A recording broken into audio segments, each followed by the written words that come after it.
Следуваат најновите вести на Слободна ТВ. Шефот на македонската дипломатија Бујар Османи денеска ќе биде домаќин на казахстанскиот вице-премиер и министер за надворешни работи Мухтар Тлеуберди, кој ќе предстојува во официјална посета на земјава. Како што информираат од МНР, во фокус на разговорите ќе бидат билатералните односи, особено мултилатералната соработка на двете држави со посебен акцент во ОПСЕ со кој Македонија ќе председава по 2 месеци, а ќе бидат разменети мислења и за други актуелни прашања во надворешната политика.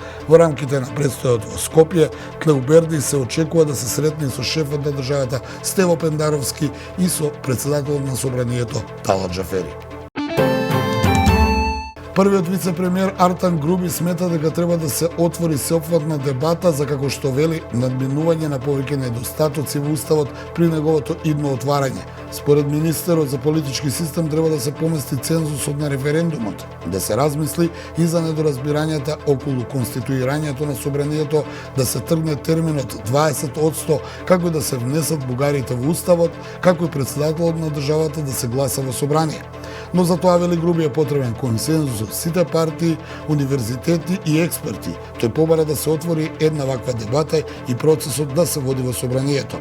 Како тој бараме конечно после 20 години сериозно да се анализираат сите недостатоци во уставот, бараме да се отвори уставот и да се разговара за сите недостатоци, не само за бугарските барања, туку и за многу други предлози, изјави Груби.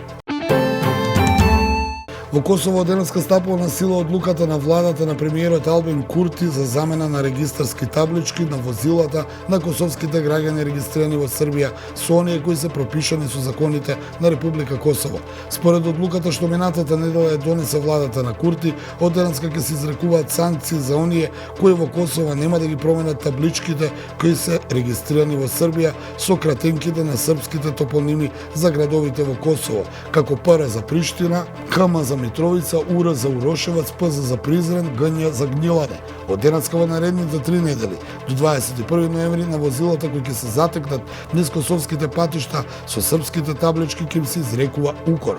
По овој датум до 21 јануари 2023 година ќе се изрекуваат парични казни, додека од 21 јануари до 21 април ќе се издаваат пробни таблички. Од Европската унија вчера изјави дека Косово има право да бара промена на српските со косовски регистарски таблички за собствениците на возилата во Косово, но порача дека тоа треба да биде резултат од преговорите за нормализација на односите меѓу Приштина и Белград. Разочарување од одлуката на Курти изрази и официјален Вашингтон, чиј посредник во преговорите меѓу Косово и Србија Габриел Ескобар побара одлагање на спроведувањето на промената на табличките за една година. Домашните меѓународните аналитичари во изјавите за медиумите предупредија дека одбивањето на Курти да ја продолжи одлуката за промена на таблички може да донесе до ескалација на состојбите во северниот дел на Косово, населен со мнозинско српско население, за кој се вели дека действува под директиви на Белград, кому одговара одржување на нестабилност во регионот. Американскиот амбасадор во Србија Валтер Хил изјави деновиве дека е несватливо како може да се прави проблем за таблички кога светот се соочува со нуклеарна закана, алудирајќи на руската агресија во Украина. Рускиот председател Владимир Путин изјави дека неговата земја го суспендирала, но не го завршила учеството во договорот со Украина за извоз на храна преку Црното море.